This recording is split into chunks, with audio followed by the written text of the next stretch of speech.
नमस्कार, मी सिद्धेश मुरकर। आज आपल्यासोबत आहे असे शिक्षक, त्यांचा प्रभाव त्यांच्या विद्यार्थ्यांच्या मनावर अजूनही चालतो। शैलेंद्र एज्युकेशन सोसायटी दहिसर पूर्व या शाळेत आम्ही शिकत असताना शिस्त म्हणजे काय हे ज्यांनी आम्हाला शिकवलं ते म्हणजे आमचे लाडके पण कडक माजी शिक्षक आणि मुख्याध्यापक श्री विनोद राऊत सर।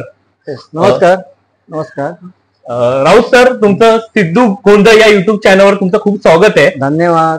आणि जे पण आपली व्हिडिओ बघत असेल आणि शैलेंद्र शाळेतले जे पण विद्यार्थी असेल विद्यार्थिनी असेल, तुम्हाला बघितलं त्यांना एक आठवण येईल, अरे सर जेव्हा गेट समोर असायचे शाळेसमोर तेव्हा प्रत्येक विद्यार्थी हा घाबरायचा, किंवा सर मधल्या सुट्टीत किंवा आपण चालताना शाळेत कुठे कोपऱ्यात सर दिसले तर तो मुलगा, किंवा 100 या 200 मीटर सर दिसले तो मुलगा घाबरायचा आणि स्वतःला पहिला चेक करायचा की माझे केस व्यवस्थित कापलेत ना, शाळेचा गणवेश हा व्यवस्थित आहे ना, इन बाहेर नाही ना, शूज स्वच्छ आहेत ना, त्याची नाडी बाहेर निघाली नाही ना, अरे शाळेत पोचायला उशीर झाला, आता आपली शिक्षा ठरली आहे, ग्राउंड मध्ये गोल गोल फिरायची, दप्तर घेऊन जायची।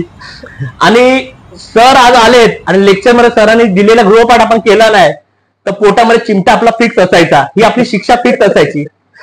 पण आज मागे वळून बघितल्यावर ती आपली शिक्षा नव्हती, ती आपल्याला दिलेले संस्कार होते। सरांनी आपल्याला खूप सारे संस्कार दिले, आयुष्य कसं घडवायचं ते शिकवलं। आणि आज त्याच सरांसोबत मला मुलाखत घेण्याची संधी मिळाली, यासाठी मी खूप स्वतःला भाग्यवान समजतो आणि परमेश्वराचे आभार मानतो। आज सरांसोबत खूप छान गप्पा गोष्टी मारणार आहे, सुरुवात करूया। सर, पुन्हा एकदा मनापासून तुमचं स्वागत आहे। ओके, धन्यवाद धन्यवाद धन्यवाद। आणि तुम्ही संधी दिली मला मुलाखत देण्याची। सर खरे खूप बिझी असतात, पण सरांनी मला मुलाखत देण्याची संधी दिली म्हणून मी खूप आभार मानतो सर। मी इतका मोठा नाहीये, मी सामान्य शेतकरी आहे आता आणि शेतकऱ्याचं जीवन जगतोय। सर, पहिला प्रश्न माझा, तुम्ही कसे आहेत, तुमची तब्येत आता कशी आहे? कारण की सगळे आज व्हिडिओ बघणार, सगळ्यांना एक काळजी असणार, सर कशी आहे तुमची तब्येत, कशी आहे आता? खरं सांगू, मी माझ्या विद्यार्थ्यांचे माझ्या पाठीशी आशीर्वाद आहेत, माझ्या डोळ्यात अश्रू आहेत। हे आशीर्वाद मला आज उपयोगी येत आहेत आणि मी आज अतिशय सुंदर निरोगी जीवन जगतोय। हे सगळे माझ्या मुलांचे आशीर्वाद। धन्यवाद माझ्या मुलांनो। आणि तुमचेही आशीर्वाद आमच्यावर नक्की आहे, ते आहे। आमच्यासारखे खूप विद्यार्थी पुढे गेले तुमच्या आशीर्वादाने, तुमच्या शिस्तीमुळे आम्ही खूप पुढे गेलो। सर, मला विचारायचंय, कधी आम्हाला बोलण्याची हिंमत नाही झाली शाळेत असताना, आज खूप प्रश्न असेल माझ्यासारखे विद्यार्थ्यांना, तो प्रश्न आज मी विचारतो। शिक्षणाचं करिअर तुमचं कसं सुरू झालं? शिक्षण हे तुमचं करिअर कसं सुरू झालं? मी अतिशय गरिबीत वाढलो, खूप गरिबीत, म्हणजे मला चप्पलही नव्हती। तर माझ्या शाळेपर्यंत मी धावत दुपारी शाळा सुटल्यानंतर घरी जेवायला यायचो, त्यावेळेला धावत यायचो, का तर पाय भासतात म्हणून। ओके, पाय भासतात। राहिला इथे केवेला, शाळा पण आमची जवळच आहे, पण एक 10 मिनिटं रनिंग यायचं, कारण पाय भासतात। आणि त्यावेळेला रस्ते नव्हते, सगळी माती होती, म्हणून धावत यायचो शाळेमध्ये, घरी जेवायचो आणि परत धावत जायचो। या गरिबी अवस्थेत मी जगलो आणि वाढलो। मी लहान असतानाच माझे वडील गेले, म्हणजे वडिलांचं छत्र मला नाही। सरांच्या डोळ्यात सर, मला विचारायचंय, असं तुम्ही जेव्हा शाळेत शिकत असताना बालपणीचे आणि शाळेतले असा कोणता क्षण आला की तुम्हाला असं वाटलं मला आता शिक्षक बनायचंय? काही शिक्षक मी पाहिलेत की जे शिक्षक आपुलकीने होते, आणि त्यावेळेला मला 7वी 8वी असताना मला वाटू लागलं की अरे आपण शिक्षक झालं पाहिजे, का मला कळे ना, पण ते जाणवत होतं याला शिक्षक झालं। आणि मग मी थोडंसं ठरवलं, पण शेवटी माझी परिस्थिती मला आड येत होती, मला शिक्षण घेऊ देत नव्हती, पण त्याच्यावर सुद्धा मात केली आणि हळूहळू शिकत गेलो आणि मग ह्या स्टेपवर। तुमचा प्रवास कसा होता? म्हणजे तुम्ही शैलेंद्र शाळेत शिक्षक झाले, नंतर तुम्ही मुख्याध्यापक झाले, हा टप्पा कसा होता? म्हणजे पहिला, म्हणजे तुम्ही शाळेत शिक्षण घेतलं, मग शिक्षक कसे झाले? म्हणजे शिक्षक ही पदवी शाळेत तुम्हाला कशी मिळाली शैलेंद्र एज्युकेशन सोसायटीमध्ये? आणि त्याच्यानंतर तुम्ही मुख्याध्यापक, हा एक खूप मोठा प्रवास असतो, मुख्याध्यापक एक छोटा पद नाही, तो पण प्रवास कसा झाला? हा टप्पा कोणाला माहिती नाही, तो आज तुम्ही सांगा। एका ठिकाणी ऑफिसला कार्यालयात होतो, स्मारकाश कोर्टामध्ये, कुठे? इथे मुंबईलाच होते। तिकडे माझ्या वरिष्ठाने मला एक ड्रॉप करायला दिला, मी तो ड्रॉप केला। ओके, 2-3 ड्रॉप केले आणि जे आले क्लायंट त्यांना मी ते दिले। दुसऱ्या दिवशी मला माझ्या वरिष्ठाने विचारलं ते काय केलेत, तर म्हटलं आले त्यांना दिलेत, आजपासून माझ्याकडे द्या म्हणे। मी त्याच्याकडे दिलेत, आणि पाहिलं की ते देताना त्यांच्याकडे पैसे घेत होते. पैसे घेत होते. हो, मला ते चटकन अंगावर शहारे आले की बाबा हे काय चाललंय, आपल्याला नाही शक्य, आपल्याला इकडे हे नकोय, आपल्याला कोणाचे पैसे नकोय. आणि मग मी तिकडे 1-2 महिन्यामध्ये तिकडे नोकरी सोडल्यानंतर मी घरीच राहिलो 1 वर्ष, कारण मला बीएड ला जायला माझ्याकडे पैसे नव्हते, मुंबईला राहायला पैसे नव्हते, गरीबी, आर्थिक स्थिती खूप गरिबीची होती. मग माझ्या भावाने मला घरी खोलीवर ठेवलं आणि त्या ठिकाणी मी बीएड झालो. ओके. आणि बीएड झाल्यानंतर बीएड मध्ये शैलेंद्र शाळेमध्ये मला जॉब मिळाला. त्याच वेळेला मला ज्युनियर कॉलेजमध्ये एका जॉब मिळाला होता. जॉब 1981 मध्ये. त्याच वेळेला मला ज्युनियर कॉलेजमध्ये जॉब मिळाला होता. पण त्याच वेळेला सामंत सर होते. सामंत सरांनी मला बोलावून घेतलं की तुम्ही कुठचे? ते म्हटलं मी केव्यातला. मग सामंत सरांनी केव्यात माझे मित्र आहेत. म्हटलं कोण आहे? म्हणजे परशुराम पाटील. म्हटलं माझे मामा आहेत ते. अरे बापरे, मग तू जायचं नाही इकडनं, तुम्ही जायचंच नाही, तुम्ही इकडेच राहायचं, तुम्ही ज्युनियर कॉलेज जाऊ नका, मी तुमचं बघतो, तुमचं कल्याण इकडे होईल. मी सरांचं मान्य केलं आणि त्या शाळेत राहिलो. सुरुवातीला मला आपल्या सेकंडरीला मान्यता नव्हती, म्हणून 15 दिवस मी प्रायमरी मध्ये काम केलं, इयत्ता 2री ओके. आणि 15 दिवसांनी मी सेकंडरी मध्ये आलो.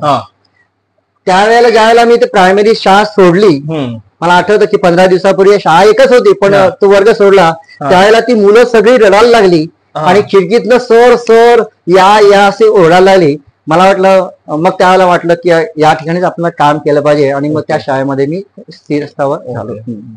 आणि नंतर मुख्याध्यापक हा पद कसं मिळालं? अर्थात ते 600 सुरुवातीला मला वेतन सुद्धा 604 होतो, त्यात मी काम केलं, इकडनं जात होतो, शिक्षक झालो. नंतर मला पर्यवेक्षक पद मिळालं, पण ते मी नाकारलं. ते नाकारल्यानंतर आमचे जे प्राचार्य होते फणसेकर सर, त्यांनी मला बोलावून खूप थोडीशी ताकीद दिली की नाही, असं नाही, तसं चालणार नाही, तुमच्यावर मी कारवाई करेल. मी म्हटलं सर मला हे पद नकोय मला, कारण मला मुलामध्ये काम करायचंय, मला मुलांमध्ये शिकवायचंय. मुलांमध्ये नाही घेत होते, मी घेतलं नाही. मग ते नाकारलं मी, पण ते माझ्या रागावले खूप. रागावल्यानंतर दुसरे आले, काम करू लागले. मी शिक्षक म्हणूनच काम करत होतो. आणि सरांनी नंतर एक आपल्या शाळेमध्ये पुरस्कार दिला जातो, हा पुरस्कार मला त्यांनी टाळला. आणि हा टाळल्यानंतर सरांनी मला स्वतः बोलावलं म्हणजे की हा पुरस्कार सगळे मॅनेजमेंट तुम्हाला देत होती, पण मी तिकडे आड आलो आणि देऊ दिला नाही. ह्याचं कारण आहे की तुम्ही हे पद नाकारलं. सर, मग मी सरांना म्हणलो, सर मला पदाचा हव्यास नाहीये, मला फक्त काम करणं एवढंच माहित आहे, मला पद नाही दिलं, पुरस्कार दिला नाही, मी धन्यवाद तुमचे मानतो की मला पुरस्कार नको, मी ऍज अ टीचर म्हणून काम करतो. नंतर पुन्हा एक पद तयार झालं पर्यवेक्षक. त्यावेळेला सरांनी मला काहीही न विचारता आमचे गोसावी शिपाई होते, त्यांना पाठवलं, टेबल मांडलं आणि त्या ठिकाणी आज्ञा दिली खालून की तुम्ही तिकडे जाऊन बसा. मला काही सुचेना, पण सरांचा मी आज्ञा मोडू शकत नव्हतो आणि जाऊन त्या ठिकाणी बसलो आणि पर्यवेक्षक पद घेतलं, त्यावेळेला स्वीकारलं. आणि पर्यवेक्षक झाल्यानंतर मी नंतर उपमुख्याध्यापक झालो सिनियरिटी प्रमाणे. नंतरही मी पद नाकारत होतो की मला हे पद नको, मला ऍज अ टीचर म्हणूनच मला आवडतं. पण नाही, की बऱ्याच जणांनी सांगितलं की नका, हे असं करू नका. विशेषतः लिपिकांनी पण सांगितलं, क्लार्कनी, ज्या आज माझ्याकडे हयात नाही आहेत काही क्लार्क, त्यांनी सांगितलं की सर सोडू नका, तुम्ही या इकडे. आणि मग मी तिकडे पदावर गेलो. मला आठवतंय सर जेव्हा मुख्याध्यापक बनले होते त्यानंतर शाळेने खूप छान बदल घडवले, खूप छान चेंजेस आणले आणि खूप आपली शाळा, शैलेंद्र शाळा खूप पुढे गेली.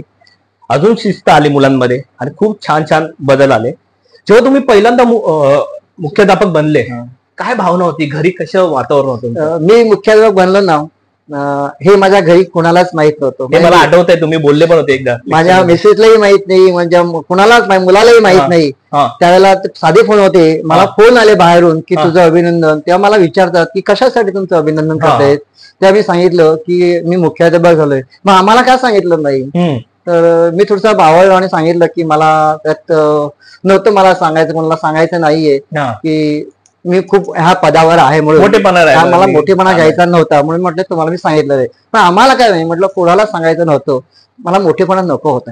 ऍज अ टीचर म्हणून राहणं किंवा काम करणं साधेपणाने एवढंच मला हवं होतं, म्हणून मी कोणाला बोललो नाही आणि त्यांची माफी मागितली मी कुटुंबाची. पण मला एक खूप लोकांना हा प्रश्न आहे, शैलेंद्र शाळेत असताना ना विद्यार्थी बाकीच्या टीचरला एवढे घाबरायचे नाही, पण तुम्हाला बघून कापायची अत्यक्ष काय होतं असं एवढं? काय मला कळेल ना मला काय असं होतं ते, पण मी मुलावर मनसक्त प्रेम केलं. मला आठवतो आमच्या काकिनीबाई, काणेकरबाई मला नेहमी म्हणायच्या की सर मुलांना नका तुम्ही एवढे रागावू. पण मी त्यांना म्हणायचो की सर मॅडम मी रागावतोच, पण माझ्याकडे द्वेष नाही, तिरस्कार नाहीये, मी त्यांना प्रेमाने हे करतो आणि रागावलं होतं पुन्हा त्यांना जवळही घेतो आणि सांगतो. उद्या 10 वर्षांनी ही मुलं म्हणतील की नाही आम्हाला सर हवे होते आणि ते तुम्ही घ्या म्हटलं अनुभव.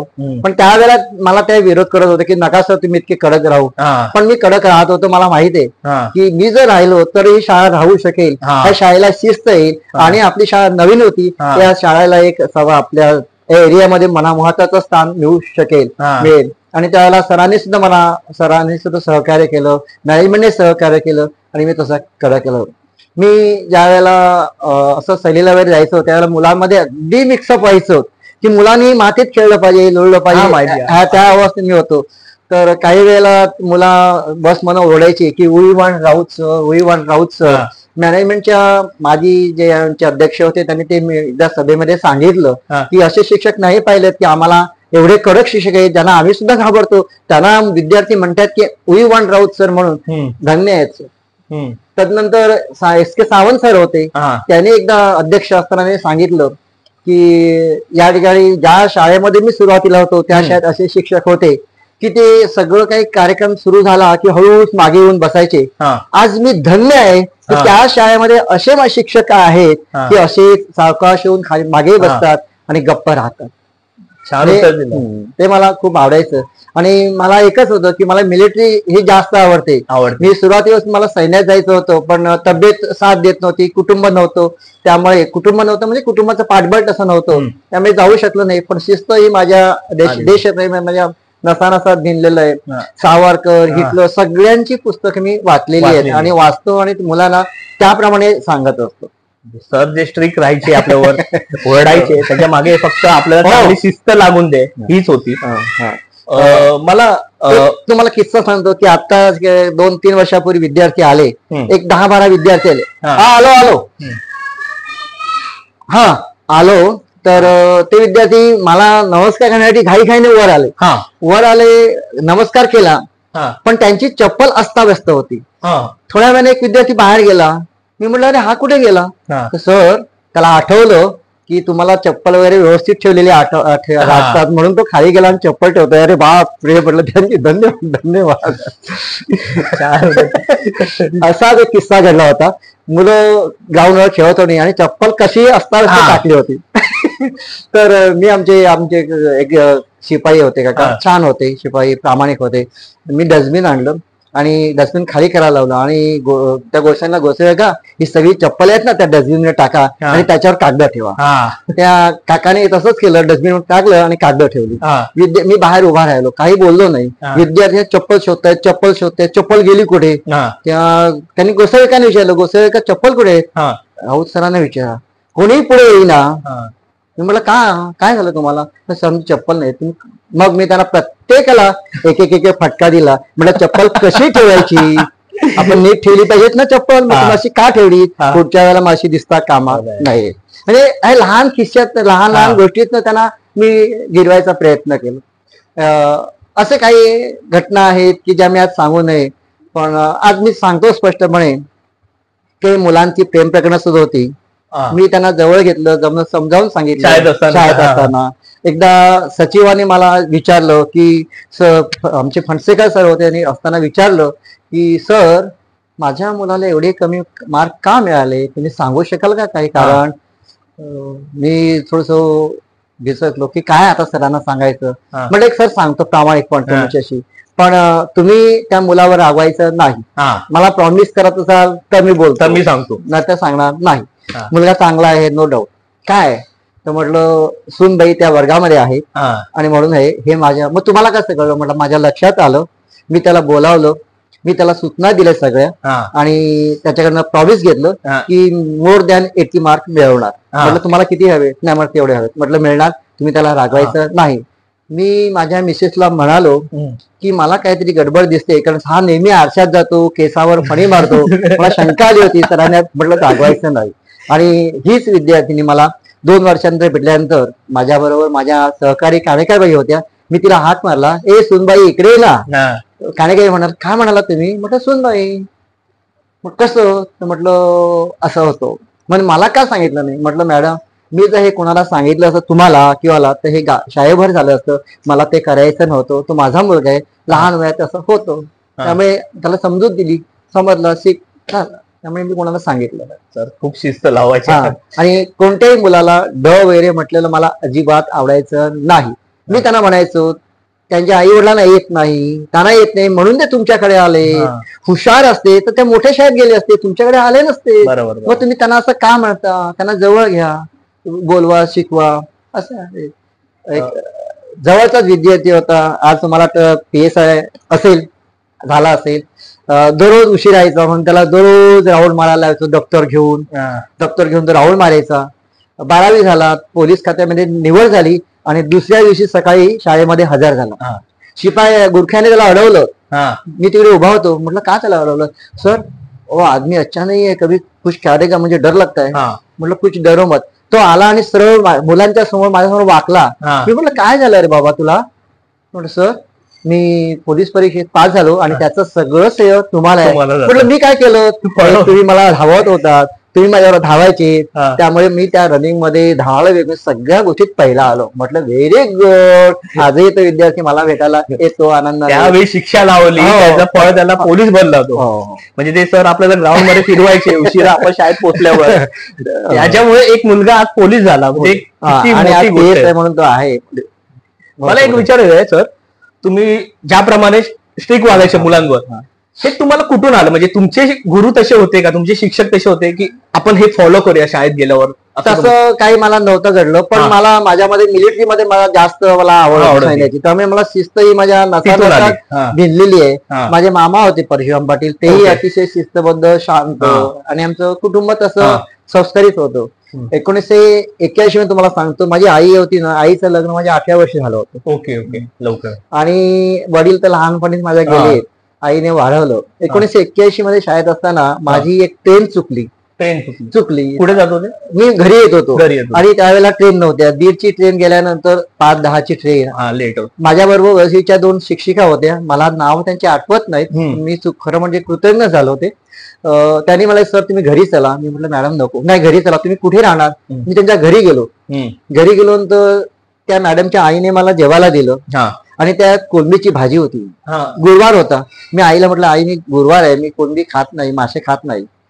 त्या आईने काय केलं, कोलंबी काढली, रस्सा तोच ठेवला, पापड केले आणि मला दिले. मी जेवलो आणि घरी येऊन माझ्या आईला सांगितलं. आईला मी बा म्हणतो गुजरातीमध्ये, बा आमचे शब्द असल्यामुळे बा म्हटलं, असं असं मी केलं आज, हरकत नाही.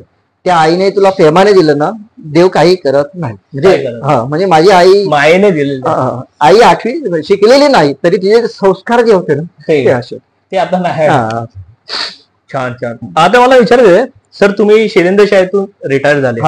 रिटायर झाल्यापासून शाळेला किती मिस करता रे तुम्ही? म्हणजे मी शाळेत असताना मला भाऊ किंवा शेजारचे म्हणायचे, अरे तू नंतर पण जाणार आहेस का रोज? की स्वप्नात पण जातो रोज? कारण मी कधी शाळेला रजा म्हणून घेतली नाही माझी. कारण की शैलेंद्र शाळा आणि राऊत, शैलेंद्र शाळा बोललं तर राऊत तर आठवतात. कधी सुरुवातीपासून मी ते काम केलं होतं. मी कधी माझा स्वार्थाचा कधीच विचार केला नाही, लवलेशी नाही. मी माझ्या नातेवाईकांकडे गेलो नाही, का कुणाला गैरसमज होऊ नये म्हणून मी नातेवाईकांकडे सुद्धा कुणी कोणाकडे गेलो नाही. मला मी सरांच्या घरी आलो आज केवळला. ते दहिसर ते केवळा हा 2 तासाचा प्रवास आहे आणि केवळा स्टेशन वरून सर खूप आतमध्ये राहतात. त्यावेळी काही बाईक नव्हते आणि खूप मोठा प्रवास आहे. तरी पण सर हे नेहमी शाळेत यायचे. केवढं प्रेम होतं आणि तरी पण आपण शाळेच्या जवळ राहून सुद्धा आपण शाळेत उशीर यायचे म्हणून सर ती एवढी शिक्षा करायची. आज त्याचं मला वेळेचं महत्व कळते. सर मला विचारायचं आहे, शैलेंद्र शाळेत तुम्ही रिटायर झाले आणि रिटायर झाल्यानंतर तुम्हाला असं कधीतरी फील होतं का, असं वाटतं का अरे आता ही गोष्ट मी रिटायरमेंट झाल्यानंतर चुकीची होते? म्हणजे बातम्या येतात ना की नाही असं नाही व्हायला पाहिजे होतं, हे आता चुकीचं घडतं, मी होतो तेव्हा व्यवस्थित होतं, आता चुकीचं, असं काय वाटतं अशी खूप आहेत. मी एखादी सांगा. तसे मी नाही सांगणं योग्य वाटणार नाही, कारण त्या शिक्षकावर तसं नाही बरं वाटत. पण मला जे येतात विद्यार्थी भेटतात ते सांगतात त्यावर असं वाईट वाटतं की असं व्हायला नको आहे काही. पण तिकडे आता आपण हस्तक्षेप करू नये असं मला वाटतं. आपण ठिकाणी एकदा उतार झाल्यानंतर त्या ठिकाणी जाऊ नये असं माझं स्वतःचं मत आहे. त्यामुळे मी तिकडे हे करत नाही. पण वाईट वाटतं नक्कीच की माझी शाळा खूप मोठी व्हावी. शाळेला सुरुवातीला ज्यावेळेला आम्ही आलो त्यावेळेला माझ्याकडे 24 विद्यार्थी होते. ओके, 24 विद्यार्थी होते. मला माझे म्हणाले सर, आमचे सर होते ते की सर कोणाची ऍबसेंटी लावू नका, ऍबसेंट असलं तरी प्रेझेंटी लावा. मी ते करायचो कारण शाळा आम्हाला टिकवायची होती, वाढवायची होती. आणि काळ असा बदलला, आमचे फणसेकर सर आले की या शाळेमध्ये ऍडमिशन मिळतच नाही. KG मराठी माध्यमाला सुद्धा त्यावेळेला 2-2 दिवस सांगेत उभे राहायचे पालक. कारण गुरखाई मला सांगायचं असं कितना मैं परेशान करता हूं, क्या करेगा. एवढं आपलं स्टँडर्ड त्या ठिकाणी सगळ्यांनी वाढलं. डिसिप्लिन सगळ्या गोष्टीमध्ये वाढलं. दहिसरची शाळा म्हणजे शैलेंद्र एज्युकेशन, या शाळेत जायला सगळेजण बघतात. समजा त्यातला एक किस्सा की 1981 मध्ये आमच्या बाई मॅटर्निटी लिव्हवर गेल्या, कानेकर बाई. आणि मला शिक्षक मीच होतो आणि एक दुसऱ्या पाटील मॅडम म्हणून होत्या. मग सायन्स कोणी शिकवायचं, मग मला सायन्स दिलं. मी मुलांना जाऊन सांगितलं की सायन्स हा माझा विषय नाहीये, पण मला जेवढे येईल तेवढे तुम्हाला शिकवण्याचा प्रयत्न करेल. कृपा करून शंका मला खूप विचारल्या तर मला त्यात उत्तर देता येणार नाही, हे तुम्हाला प्राधान्याने कबूल करतो जे आहे ते सांगितलं. पण मी मुलांना शिकवलं सुंदर. मी त्याला गांडूळ नेऊन दाखवले, गोगलगाय नेऊन दाखवले, विंचू नेऊन दाखवले, हे जे प्राणी आहे आणि प्राण्यांचं एक घरटं सुद्धा नेऊन दाखवलं की हे प्राणी किती आपल्यापेक्षा हुशार आहेत. आपण म्हणतो मी आर्किटेक्ट आहे, मी इंजिनियर आहे, पण बघा यांच्यात पाऊस येत नाही, पाणी येत नाही, ते हुशार किती आहेत हे त्यांना नेऊन दाखवलं मी सगळ्यांना. त्यामुळे काय झालं, पुढच्या वर्षी ज्यावेळेला माझ्याकडनं दुसरा विषय गेला त्यावेळेला ते विद्यार्थी शिक्षक सरांकडे आले, राहुल सरांना आम्हाला सायन्स द्या, सायन्स शिकवणार, असे म्हणजे किस्से घडले होते. तसाच एक किस्सा होता की ज्यावेळेला इंग्लिश शिक्षक मिळत नव्हते त्यावेळेला इंग्रजी कोणी शिकवायचं. मी सरांना सांगितलं, फणसेकर होते, 2 तास मी घेतो, थोडे दिवस मी गेलो 1-2 तास आणि मुलांना शिकवलं की. आणि काही गोष्टी होत्या, एक क्लाइंब म्हणून हा शब्द होता. मी सगळ्या मुलांना, अरे हा शब्द किती सोपा आहे, का तुम्हाला येत नाही, अरे बापरे सगळं नाही उत्तर. सर म्हणतात आम्हाला येत नाही. कसं येत नाही, बघा बघा बघा बघा, कोणी बघत नाही माझ्याकडे, बघा सगळ्यांना उत्तर येतं, खोटं बोलू नका. काय मग मी खिडकीवर चढून दाखवलं. मुलं म्हणतात चढणं, म्हटलं हाच अर्थ आहे, मग काय येत नाही आम्हाला. तर ते मुलं सुद्धा माझ्याकडे आंतरविद्या पालक की सर आम्हाला तुम्ही शिकवायला. म्हटलं सॉरी. मग मी फणसेकर सांगितलं की सर मला इंग्लिश कायम देत असाल तर मी मुलांना शिकवायला तयार आहे, कारण मी अभ्यास करणार आहे आणि शिकवणार. तर मला ठीक, मग मी माझं शिकतो. अशा तऱ्हेने किस्से घडलेले आहेत. छान छान उत्तर देतात सर, छान गप्पा गोष्टी चालू आहे. खूप विद्यार्थी असे आहेत की ज्यांना काहीही येत नव्हतं, पण त्यांना मी घडवण्याचा प्रयत्न केला.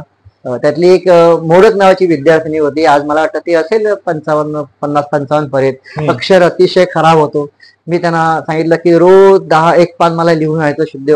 माझा विषय तो नव्हता तरी पण मी त्यांना बघायचो, फक्त टिकमार्क त्यांना लिहून द्यायचं. त्या विद्यार्थी सुद्धा MA वगैरे झाली आहेत. छान, म्हणजे खूप खूप खूप बरं वाटतं, खूप बरं वाटतं. सर मला एक विचारायचं आहे. सर तुम्ही रिटायर्ड झाले, ओके, त्यानंतर तुम्ही खूप मोठे शिक्षक होऊन गेले, मुख्याध्यापक. शाळेकडून आता फोन येतो का कधी मार्गदर्शन देण्यासाठी, या सर थोडा मुलांना थोडस मार्गदर्शन करा पाहुणे म्हणून? सुरुवातीला आले होते, पण मी त्यांना रिक्वेस्ट केलं की मी तिकडे येणं योग्य नाही.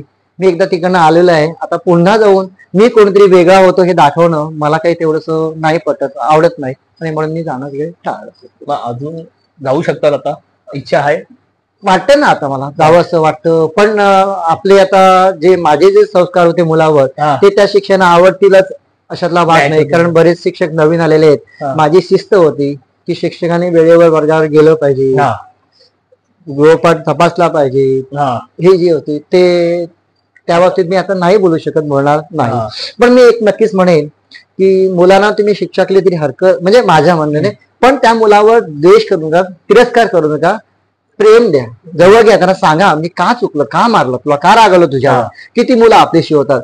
आणि मला ते जाणवतं की सगळी मुलं ही मला अगदी प्रामाणिकपणे येऊन सांगत होती. काही विद्यार्थिनी माझ्याकडे येऊन गेल्या, त्या गेल्यानंतर त्यांनी मला कॉल केला. काय कॉल केला असेल की सर आज आम्ही माहेरी जाऊन आलो. म्हटलं खूप धन्यवाद. धन्यवाद. मी त्याला सांगितलं की मी रागवत होतो, चिडवत होतो, पण त्या ठिकाणी त्या क्षणापुरता, नंतर नाही माझा राग. नंतर नाही. शिक्षकावर सुद्धा मी रागावलो, पण त्या क्षणापुरता. पुन्हा त्यांना जवळ घेतलं, त्यांना उड्यावर ठेवलं नाही, सगळ्यांना पाठीशी घातलं, जवळ घेतलं. पण हे नाही, त्यांच्यावर काही परिणाम होईल असं मी काही केलं करणार. त्यामधला एक प्रश्न विचारतोय, तुम्ही एखादा विद्यार्थीला मारला असं, ओरडलं चांगलं, त्यानंतर असतात काही विद्यार्थी घरी पॅरेंट्सला कंप्लेंट करतो, सर आणि मला खूप गेलं, आणि आईचा लाडका असतो, आई किंवा वडील तुम्हाला झाले असेल, का माझ्या मुलाला एवढं झालं ना, असा कोणता एक किस्सा सांगू? आहे ना, एक झाला किस्सा सुरुवातीलाच होतो की मुलांना मी उत्तरपत्रिका तपासून दिल्यानंतर त्या मुलांकडे जायच्यात, पण मी त्यांच्या वडिलांची सही मागायचो, आईची सही नको मला, आई सही प्रेमाने देते, वडील देत नाही तसं, तर मला वडिलांची सही पाहिजे.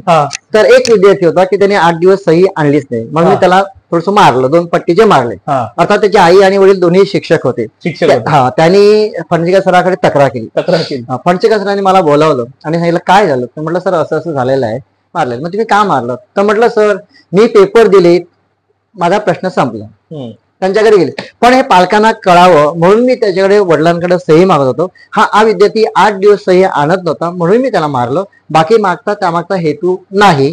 त्यांनी सांगितलं मला मारू नका, तर मी मारणारही नाही, पण पालकांना हे कळावं म्हणून.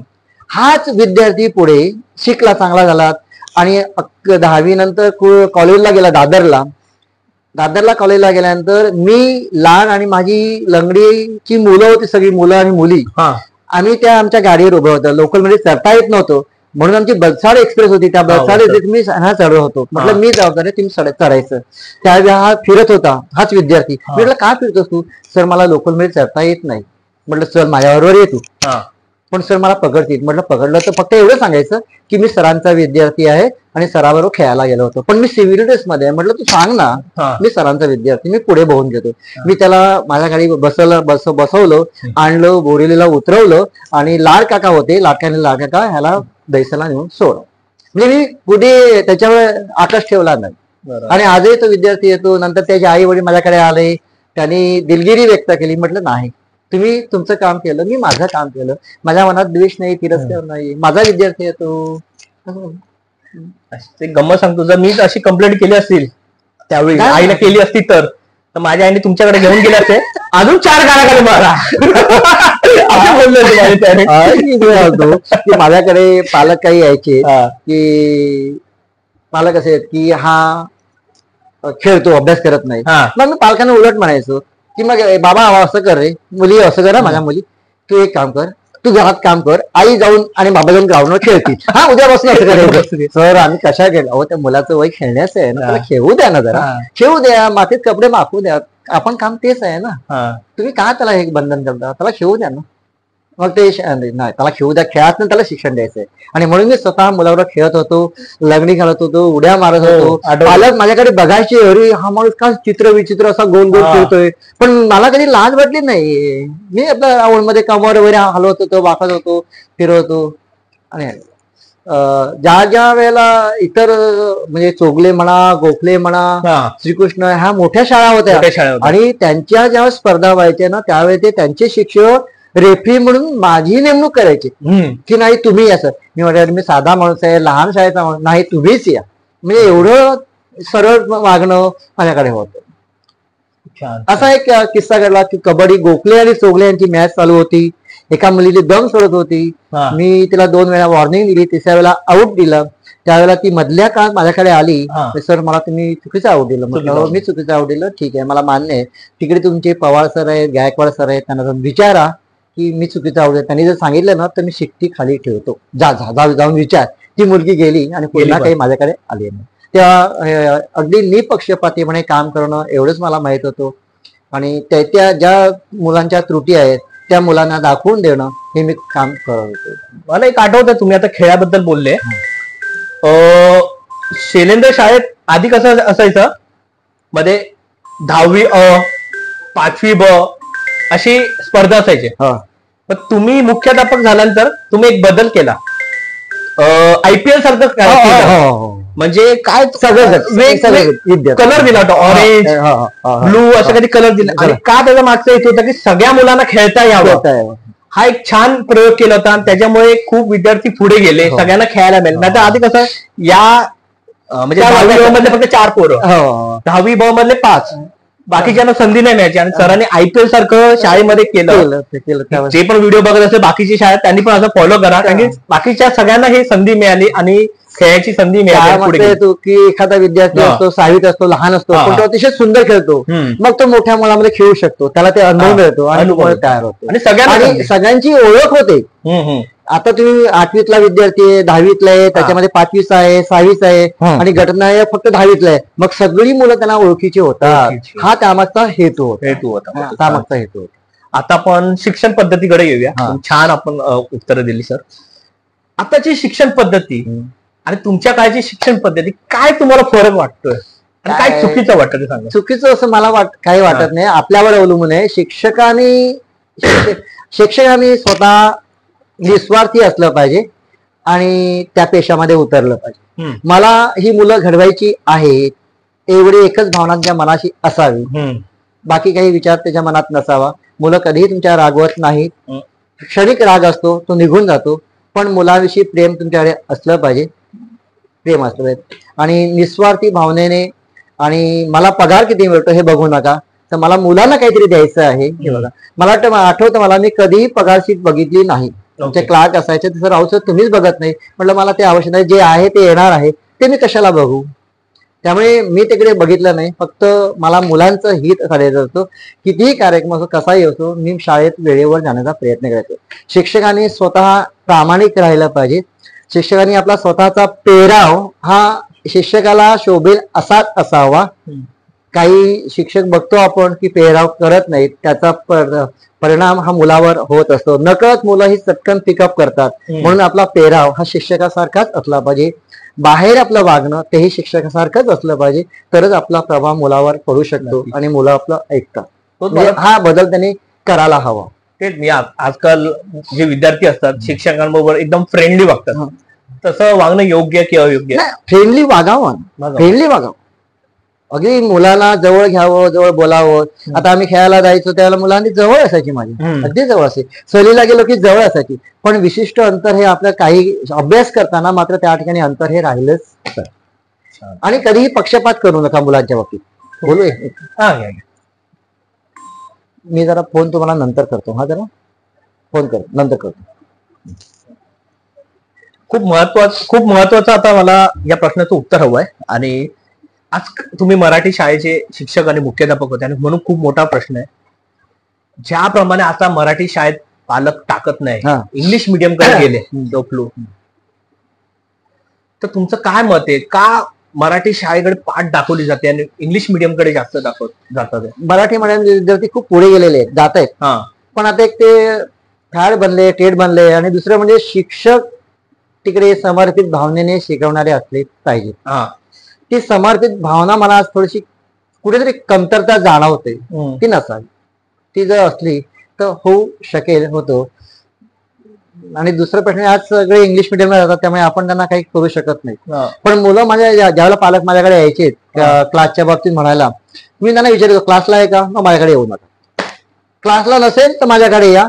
मुलांना घडवण्यासाठी आम्ही आहोत, त्याची जबाबदारी माझ्यावर सोपा, आमच्यावर सोपा. मी माझ्या सहकार्यानं सांगतो तुमचा मुलगा चांगला होईल, मुलगा फक्त क्लास सोडून दे. असाच एक किस्सा घडला होता. एक विद्यार्थिनी होती, तिला आमच्याकडे काहीतरी 65% 10वीला प्रिलिमला मार्क मिळाले. पालक माझ्याकडे धावत आले, सर तिला क्लासला 85-90 मार्क मिळाले आणि आपल्या शाळेत 65 मार्क मिळाले, मला काही खरं वाटत नाही. असं म्हटलं, का नाही क्लासला एवढे मार्क मिळतात?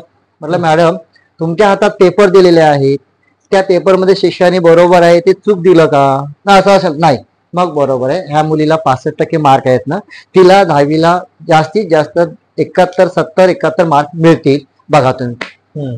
तर तुम्ही असं का म्हणता? तर म्हटलं आम्हाला माहिती आहे त्यामुळे किती मार्क मिळतील ते. मग क्लासला म्हटलं क्लासला तुम्ही बघा. आणि खरोखरच त्या मुलीला 71% मार्क मिळाले आणि SSC पास झाल्यानंतर पालक मला भेटायला आले, सर तुम्ही सांगितलं ते खरं झालं, क्लासने आम्हाला फसवलं. म्हटलं मी असं म्हणणार नाही क्लासने फसवलं, पण शिक्षकावर विश्वास ठेवा एवढं नक्कीच म्हणून. पण मराठी शाळा टिकवण्यासाठी तुम्ही काय बोलशाल? पालकांना काय सांगशाल की जास्तीत जास्त मराठी? काही काय सांगू लोकांना असं वाटतं इंग्लिश मिडियम आताच कसं इंग्लिश येणं खूप महत्वाचं आहे. पण लोकांना असं वाटतं इंग्लिश मीडियम मध्ये गेलं तो चांगला इंग्लिश बोलतो आणि मराठी मीडियम मध्ये गेलं तो मागे राहतो. असं याबद्दल थोडं नाही असं. कारण मराठी मीडियम सगळं शिकून जे मोठमोठे आपल्या झालेले आहेत अधिकारी सगळे मराठी माध्यम शिकलेले आहेत. ते कुठे त्यांच्या मातृभाषेतनं शिकले ना, ते झाले ना, होऊ शकतात. पण आज सगळ्यांचा कल बदललेला आहे, पुन्हा बदलली, विचारसरणी बदललेली आहे. दुसरी गोष्ट म्हणजे शिक्षक त्या ठिकाणी, आता त्या विषयावर मी बोलणं बरं नाही, पण शिक्षकाने सुद्धा आपलं तसं ठीक आपुलकीने आस्थेने काम केलं पाहिजे. ट्युशनच्या मागे न लागता मुलांना जे देता येईल ते शाळेत द्या, वर्गात द्या, जास्तीत जास्त देण्याचा प्रयत्न करा. छान उत्तर दिले सरांनी. सर तुम्हाला असं कोणता विद्यार्थी आठवतोय त्यावेळी तो लास्ट बेंचवर बसायचा, खूप मार खाल्ला आणि आज तो खूप पुढे गेलाय? तुम्हाला म्हणलं ना शामराव रणशेवरे मागे बसायचा, खूप पुढे गेला. तसाच एक विद्यार्थी होता, आदिवासी विद्यार्थी होता आमच्याकडे. तो मला एका आणून की हा सर मुलाला घडवा, तो काम करायचा घरी, कुणाच्या तरी घरी काम करायचं काम, आणि मग तो शिकला. त्याची मुलं सीए झाली. ते म्हणतोय ह्याचं सगळं श्रेय मी राऊत सरांना देणार, की राऊत सरांनी आमच्यावर जे घडवलं त्यामुळे मी मुलांना शिकवू शकतो. मी म्हटलं, मी असं म्हणत नाही की माझ्या सगळ्या सहकार्याने, माझे जे सगळे सहकार्य आहेत शाळेमध्ये, म्हणजे केजी पासून तर कॉलेज पर्यंत, त्या सगळ्या शिक्षकांनी मला सहकार्य केलेलं आहे, सगळ्या कर्मचाऱ्यांनी मला सहकार्य केलं. रिटायरमेंट झाल्यानंतर असा कोणता शिक्षक आपले असतात ना कलिग, असं छान खूप आठवण येते, त्यांना जाऊन भेटायचं वाटतं, की अजून भेट झाली नाही, त्यांना असं सांगू इच्छित, त्याची खूप आठवण येते. असं काय शिक्षक?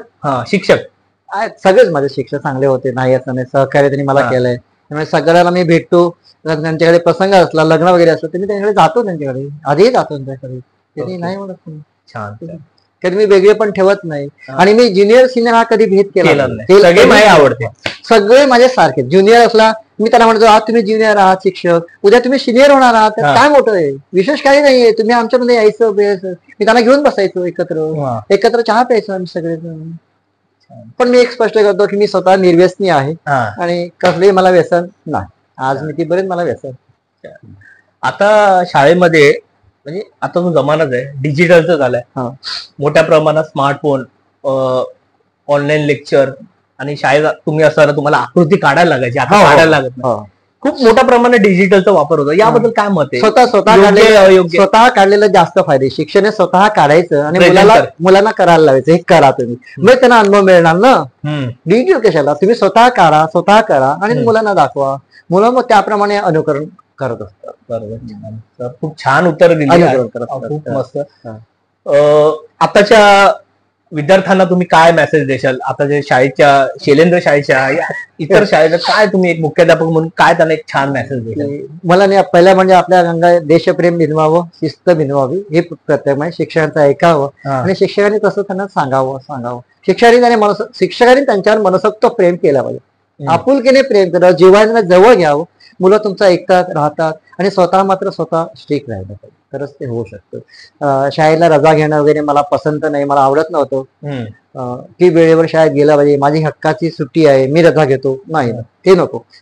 तुम्हाला गरज असेल तरच तुम्ही तुमची रजा घ्या, आणि आता घेऊ नका, शाळेत हजर व्हा. हा आदर्श मुलांच्या समोर राहतो आणि मुलं त्याचं अनुकरण करत असतात. शेवटचा मेसेज सर, कॅमेरा समोर शैलेंद्र शाळेला काय अजून एक मेसेज देशाल आठवणीबद्दल? एक शैलेंद्र शाळेला मी कधी नाही विसरणार. रोजीरोटी मला त्याने दिलेलं आहे, म्हणजे माझी जी आज लोकप्रियता आहे ज्या तुम्ही म्हणता, ती ह्या शैलेंद्र शाळेमुळेच मिळालेली आहे. त्यामुळे त्या संस्थेने मला काम करण्याची संधी दिली, आणि म्हणूनच मी त्या सगळ्यांचे मनपूर्वक आभारी आहे, आभार राहणार आहे त्यांचा, मी कृतज्ञ राहणार आहे, काही करणार नाही. माझे अतिशय संस्थेने मला आपुलकी, प्रेम, जिव्हाळा दिलेला आहे. त्या संस्थेमुळेच मी घडलो, त्यामुळे त्या संस्थेला मी कधीही विसरणार नाही. आजही माझ्या मनामध्ये येतं, स्वप्नाची शाळा येते, कधी मेजारी सर येतात, कधी फणसेकर सर येतात, आम्ही शाळेत फिरतो झोपेमध्ये, आणि मी सकाळी येऊन सांगतो की सर आज माझ्या स्वप्न आले होते, आज मेजारी सर आले होते, आम्ही एकत्र फिरत होतो. काही लिपिक असतात ते माझ्यावर फिरत असतात, त्यामुळे मला मी शाळेला विसरणं शक्य. छान छान उत्तर दिलं सरांनी. एक दोन प्रश्न अजून विचारतो. सर तुम्ही रिटायर झाले, आता रिटायरमेंट नंतर मी जर असलो असतो, मी असा विचार करतो मस्त मी आराम करेन, पण मी जेव्हा सरांकडे आलो, सरांकडे थोडा पण वेळ नव्हता.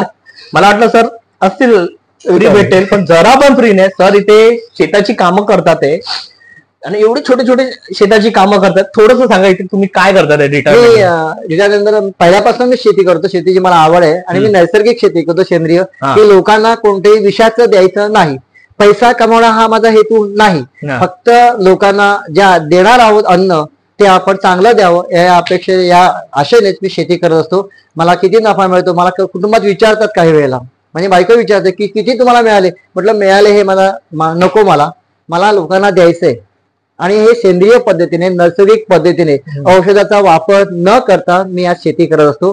त्यासाठी म्हणजे गायी आहे, गायीचं शेण, गोमूत्र यापासून मी सगळं औषधं बनवत असतो. आणि या औषधाचा वापर मी माझ्या शेतीसाठी करतो. भात शेतीसाठी सुद्धा मी औषध कोणतेही वापरत नाही, खत वापरत नाही, फक्त विष्ठा, प्राण्यांची विष्ठा वापरतो आणि सेंद्रिय खत वापरतो. रासायनिक कोणतेही मी वापरत नाही, स्वतः घरी तयार करतो औषध आणि ते बनवतो. पण सर, जेव्हापासून मुख्याध्यापकापासून आणि शिक्षकापासून रिटायरमेंट झाले त्यापासून सर जरा पण आराम नाही करत, सतत शेतामध्ये त्यांचं मन राबलेलं आहे, पूर्ण बिझी असतात. तुम्हाला मी दाखवतो ते कशा प्रकारे सेंद्रिय पद्धतीने शेती करतात, तुम्हाला मी व्हिडिओ दाखवतो. आता आपण चाललोय सरांच्या शेतामध्ये. सर जिथे भात लावतात, शेती करतात, तिकडे आज आपण चाललोय. सर दाखवतात त्यांची शेती.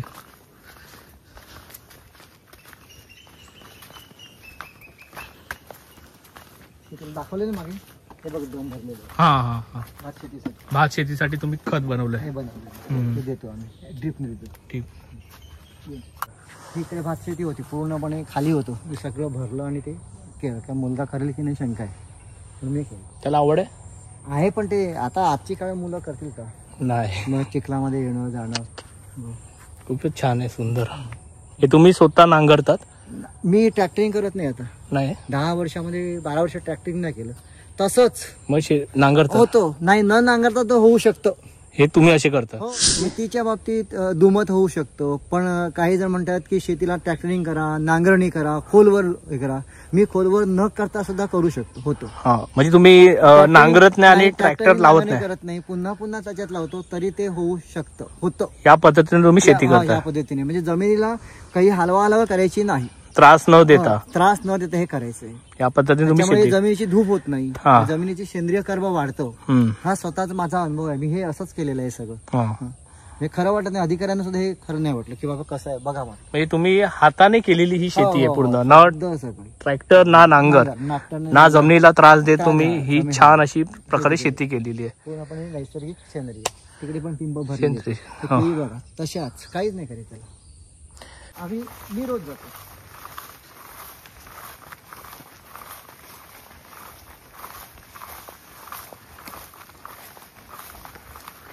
सगळा कचरा त्याच्यामध्ये, म्हणजे जो पण कचरा होतो तुम्ही तो सगळा याच्यात, तो काढायचा नाही, पेटवायचा नाही. पेटवणं हा प्रकार नाही, तुम्ही पेटवत नाही. तुम्ही इथे सगळं शेतीमध्ये, केळीच्या ह्याच्यात आणि शेतामध्ये टाकता, सगळं शेतामध्ये, आणि खत मिळून जातं. हा, ते खत मिळतं, पण लोकांना आमच्या कळत नाही अद्यापर्यंत. आम्हाला स्वच्छता पाहिजे, पण शेती करताना स्वच्छता नको, असं राहिलं पाहिजे.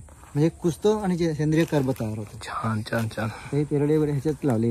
आता हे लिली आहे, माहिती ना लिली फुलं? नाही. अरे किती सुंदर वास माहिती, पण मी काढत नाही, विकत नाही का? हा, ते आठवलं मध्ये मधमाशा येण्यासाठी, मधमाशा ते मध परागीकरण करण्यासाठी. ओके. कारण एक तुम्हाला कोणाला माहित नाही की मधमाशी जर गेली ना तर जगात 3 वर्षामध्ये सगळी सृष्टी नष्ट होईल. काय बोलतो? परागीकरण होणारच नाही ना, तुम्हाला अन्न मिळणार कुठून? नाही मिळणार. परागीकरण नाही तर अन्न मिळणार नाही. म्हणून मधमाशी वाचवणं, जगवणं आवश्यक आहे. फुलपाखरू जगणं, म्हणून ही फुलं मी काढत नाही कधी पण.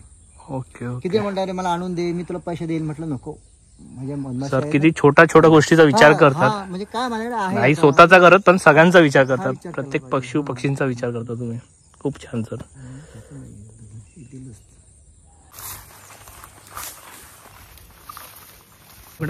थांबे सर, काय थांबे आहेत पक्ष्यांचे. या ठिकाणी पक्षी बसतात आणि पक्षी बसले की ते भातावर कीड वगैरे येते, ते कीड वगैरे खातात. त्यामुळे रासायनिक खर्च वाचतो, औषधाची गरज भासत नाही. म्हणून ते पक्ष्यांसाठी ठेवलं. पक्ष्यांसाठी ठेवायचं. ओके. खूप छान माहिती सर. आता आपण कुठे आलो? आता ते पुन्हा तो दाखवतो, ते खाली आणलं तर दाखवतो. मी सर कसली शेती करता तुम्ही? पानवेली आहे, काळीचं पान म्हणतो याला. हा. आणि हे खाण्यासाठी वापरलं जातं किंवा देवधर्मासाठी वापरलं जातं. हा, खायचं पान. हा, आणि खायचं पान आहे, याचं वैशिष्ट्य असं की तिखट असतं, थोडंसं तिखट असतं. तिखट असतं. आणि खोकला सर्दी ह्याला अतिशय हे औषधी असं आहे. औषधी खूप छान छान छान करतात सर शेती. हे काय सर? गोकृपा अमृत. गोकृपा अमृत हे ह्याला देतो. ओके. हे कशापासून बनवतं? ताक, गुळ. हा, ताक आणि गुळ त्याच्यापासून बनवतं आणि हे ह्याला खत म्हणून देतात. तुम्ही म्हणजे पूर्ण कृत्रिम शेती करता? आपलं सेंद्रिय सेंद्रिय शेती. खूप छान छान छान. ही पिंप अशी भरलेली असते. Okay okay. छान शेती करत सर. त्याच्याने पीक चांगलं येतं. पीक चांगलं होतं. आणि जमीन बघा तुम्हाला गांडूळ, सगळं गांडूळ दिसतोय. सगळं गांडूळ दिसतं. हे जे तुम्हाला दिसतं ना वाळू वाळू, हा हा, ते सगळं गांडूळ. Okay okay okay okay okay okay. इतरांचा गेला तर मग दिसणार नाही ते. छान उत्तरं दिली सरांनी आपल्या सर्व प्रश्नाची, आणि सरांनी वेळ काढला. आणि मी स्वतःला भाग्यवान समजतो की सरांची मुलाखत घेण्याची मला संधी मिळाली. सर खूप छान उत्तरं दिले, आणि परमेश्वराकडे एवढीच प्रार्थना करे की आमच्या सरांना खूप आयुष्य मिळून दे, आणि अशी इच्छा आहे असे शिक्षक सर्वांना मिळून दे, ज्याप्रमाणे शिस्त आम्हाला जी मिळाली आहे. आणि सर पुन्हा एकदा तुमचे आभार मानतो, आणि आपण मुलाखत थांबवूया. तुमचे आशीर्वाद माझ्या पाठीशी असू द्या प्रेमानो. तुमचा आशीर्वाद नेहमी असू द्या. धन्यवाद सर.